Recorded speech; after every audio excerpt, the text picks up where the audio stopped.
Master minds commerce చదవాలనుకునే 10th inter విద్యార్థుల తొలి ఎంపిక. నమస్కారం, మీరు చూస్తున్న సుమన్ టీవీ. నేను మీ కీర్తి. ఈ నెల అంటే జూన్ 26 మొదలుకొని జూలై 4వ తారీఖు వరకు వారాహి నవరాత్రులు లేదా గుప్త నవరాత్రులు, ఆషాఢ నవరాత్రులు అని చెప్తా ఉంటారు కదా. మరి ఈ 9 రోజుల పాటు విశిష్టత ఏంటి? ఈ 9 రోజుల పాటు అమ్మవారి అవతారాలు ఏ విధంగా ఉంటాయి? ఏ నైవేద్యం అమ్మవారికి సమర్పించాలి? ఎలాంటి పూజ అమ్మవారికి చేయాలి అన్న విశేషాలు మనకు తెలియజేయడానికి ప్రముఖ ఆస్ట్రాలజర్ బ్రహ్మశ్రీ నందిబట్ల శ్రీహరి శర్మ గురుగారు ఉన్నారు. నమస్తే గురుగారు. వాగర్థావివ సంపృక్తౌ వాగర్థ ప్రతిపత్తయే జగతః పితరౌ వందే పార్వతీ పరమేశ్వరౌ. ఆదిత్యాయ చ సోమాయ మంగళాయ బుధాయ చ గురు శుక్ర శనిభ్యశ్చ రాహవే కేతవే నమః. శృంగేరి జగద్గురు పీఠాధిపతులకి, కంచి పీఠాధిపతులకి నమస్కారములు తెలియజేసుకుంటూ కార్యక్రమాన్ని ప్రారంభిద్దాం. గుప్త నవరాత్రుల్లో భాగంగా గురుగారు మొదటి అవతారం గురించి, అమ్మవారి విశిష్టత గురించి తెలుసుకుందామా? అమ్మవారికి సంబంధించి మనకు నవరాత్రుల్లో 4 నవరాత్రులు ఉంటాయమ్మ. ఒకటి ప్రత్యక్ష నవరాత్రులు, 2 గుప్త నవరాత్రులు. వసంత నవరాత్రులు, శరన్నవరాత్రుల్ని ప్రత్యక్ష నవరాత్రులుగా పిలిస్తే, మాఘమాసంలో వచ్చే శ్యామ నవరాత్రులు, ఆషాఢ మాసంలో వచ్చే వారాహి నవరాత్రుల్ని గుప్త నవరాత్రులుగా పిలుచుకుంటారు. ఈ యొక్క గుప్త నవరాత్రుల్ని చేసుకునే విధానం, ఆచారం అంతా నార్త్ సైడ్ ఎక్కువగా ఉంటుంది. మన వైపు వసంతము మరియు దుర్గా నవరాత్రుల్ని ఎక్కువగా చేసుకుంటారు. అయితే ఈ యొక్క వారాహి నవరాత్రుల్లో ఒక్కొక్క రోజు ఒక్కొక్క అమ్మవారిని మనం అవతార రూపంగా కొలుచుకుంటాం. 9 రకాలైనటువంటి వారాహి దేవతలు ఉన్నారు. కాబట్టి మొట్టమొదటి రోజున అమ్మవారిని ఉన్మత్త వారాహి రూపంలో మనం కొలుస్తాము. ఉన్మత్త వారాహి. ఈ అమ్మవారు స్త్రీ రూపము కలిగినట్టు, స్త్రీ వరాహము. అంటే ప్రతి మానవుల్లో పురుషుడు స్త్రీ ఉన్నట్టుగానే జంతువులో స్త్రీ పురుషులు ఉంటారు కదా, అలాగే స్త్రీ వరాహ రూపాన్ని పొందినటువంటిది ఈ ఉన్మత్త వారాహి. ఇక ఈ అమ్మవారు ప్రతి చేతిలో దండము మరియు కమలం ఉంటుందట. ఈ అమ్మవారికి దండము, కమలం, 8 చేతులు ఉంటాయి, 8 భుజాలు ఉంటాయట. 8 చేతుల్లో ఒక్కొక్క చేతిలో దంతము, 2వ చేతిలో కమలం. ఇది తర్వాత ఈ అమ్మవారి యొక్క వాహనం ఏమిటి? గేదె వాహనం.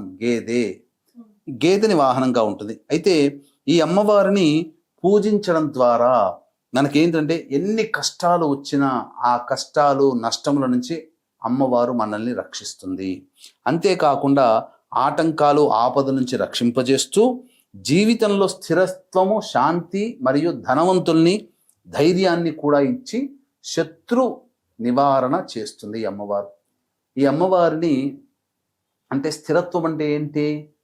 ప్రతి మనిషి యొక్క జీవితంలో తల్లిదండ్రులు అంటుంటారు చాలా కుటుంబాల్లో, వీడు ఇంత చదువు చదివాడు, పెరిగి పెద్దవాడే కానీ ఇప్పటి వరకు వాడికి స్థిరత్వం అంటూ లేదు అని అంటుంటారు. అంటే ఒక కాన్స్టెంట్గా, అంటే ఉద్యోగ ప్రయత్నంలో ఉన్న వాళ్ళకి స్థిరమైన పర్మనెంట్ ఉద్యోగం లభించడం, అలాగే వివాహ ప్రయత్నంలో ఉన్నటువంటి వాడికి ఆ వివాహంతో స్థిరత్వం వచ్చేసేస్తుంది. అలాగే విద్యా ప్రయత్నంలో ఒక మంచి కళాశాలలో సీట్ రావడం స్థిరత్వం. ఇలా ప్రతి దాంట్లో మానవుడు ఏ ప్రయత్నంలో ఉంటాడో ఆ ప్రయత్నంలో గొప్ప అభివృద్ధిని పొందడమే స్థిరత్వము అని అంటారు.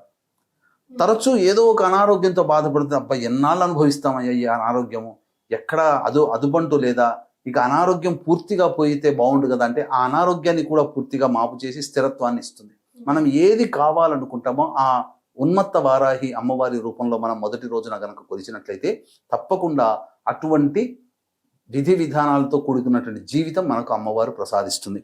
ఈ అమ్మవారికి సంబంధించి ప్రధానంగా ఈ పూజలు, హోమాలు అనేటువంటివి ప్రతిరోజు కూడా చేసుకోవాలి.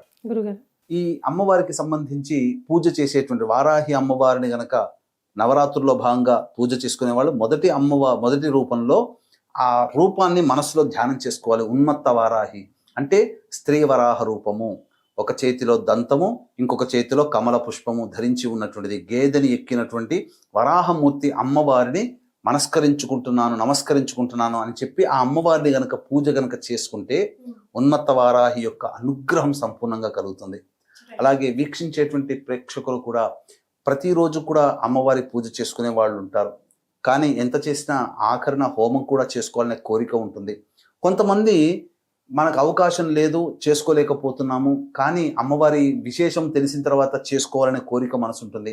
ఇంకేదైనా మార్గంలో అమ్మవారి అనుగ్రహం లభిస్తుందా అని భావించే వాళ్ళకి చక్కటి తరుణోపాయంగా జూలై 5వ తారీఖు రోజున దశమి స్వాతి నక్షత్రం కలిసినటువంటి అద్భుతమైనటువంటి పుణ్యతిథి రోజున మా పీఠం ఆధ్వర్యంలో ఈ 9 అమ్మవార్లకి సంబంధించినటువంటి వారాహి అమ్మవార్లకి సంబంధించినటువంటి హోమాది కార్యక్రమాలు 5వ తారీఖు మధ్యాహ్నం 3 గంటలకి ప్రారంభమవుతుంది. ఆ రోజు 12 గంటల లోపల మీ గోత్రనామాలు నమోదు చేసుకోవచ్చు. నమోదు చేసుకున్నటువంటి వాళ్ళకి శక్తిపాతము చేయబడినటువంటి శంకరుంగలి మాలని మీకు ఇవ్వడం జరుగుతుందని చెప్పవచ్చు. రైట్ గురుగారు, మరి మొదటి అలంకరణ రోజు అమ్మవారికి ఎలాంటి నైవేద్యం సమర్పించాలంటారు? అమ్మవారికి పాలతో చేసినటువంటి నైవేద్యం, బెల్లం పాయసం కానీ పొంగలి కానీ అమ్మవారికి పాలతో చేసినటువంటి పదార్థము నైవేద్యంగా పెట్టాలి. ఇంకొక విశేషం కూడా ఉందమ్మా. ప్రత్యేకమైన విశేషం ఏంటంటే ఈ వారాహి నవరాత్రులు ప్రారంభమయ్యేది ఆరుద్ర నక్షత్రం. 10వ తేదీ అనగా శుక్రవారం నాడు అమ్మవారి ఉద్వాసన చెయ్యకూడదు కాబట్టి శనివారం నాడు దశమి తిథి రోజున ఉద్వాసన చెయ్యాలి. కానీ ఆ శనివారం దశమి తిథి రోజున ఉన్నది కూడా స్వాతి నక్షత్రం. అంటే ప్రారంభించే రోజు సమాప్తమయ్యే రోజు రెండూ కూడా రాహు నక్షత్రాలే. ఈ వారాహి అమ్మవారి రూపం కూడా రాహుస్వరూపం. ఎందుకంటే సగం వరకు దేహమే మానవ రూపం, మిగతాదంతా మరి ఒక రూపం. రాహు కూడా మొండె రూపం వరకే రాహు, తలకాయ రాహుది కాదు. కాబట్టి ఈ రాహు నక్షత్రంలో ప్రారంభమై రాహు నక్షత్రంలో నవరాత్రులు సమాప్తమవుతున్నాయి. కాబట్టి ఎవరైనా ఈ వారాహి అమ్మవారిని చేసుకుంటే ఖచ్చితంగా ఈ సంవత్సరం అంటే 2025 చెడు కాలం చూస్తున్నాం. ప్రపంచమంతా హాహాకారాలు చేస్తున్నాయి, యుద్ధాలు, వాతావరణం, ఆస్తి నష్టం, జన నష్టం జరుగుతుంది, ప్రకృతి విపత్తులు వస్తున్నాయి. అటువంటి సమయంలో ఈ అమ్మవారిని ఆరాధన చేయడం ద్వారా మనం రక్షింపబడతాము, దైవానుగ్రహం మనకు కలుగుతుంది, మనకు మన కుటుంబానికి కలుగుతుంది. ఇటువంటి అద్భుతమైనటువంటి కలయికలు కలిగినటువంటి రోజు కాబట్టి చక్కగా ఆచరించండి, తరించండి. చాలా సంతోషం గురుగారు. కులంకుశంగా ప్రతి ఒక్కటి కూడా వారాహి అమ్మవారికి సంబంధించి వివరించారు. ధన్యవాదాలు. సర్వం శ్రీ ఉమామహేశ్వర పరబ్రహ్మార్పణమస్తు.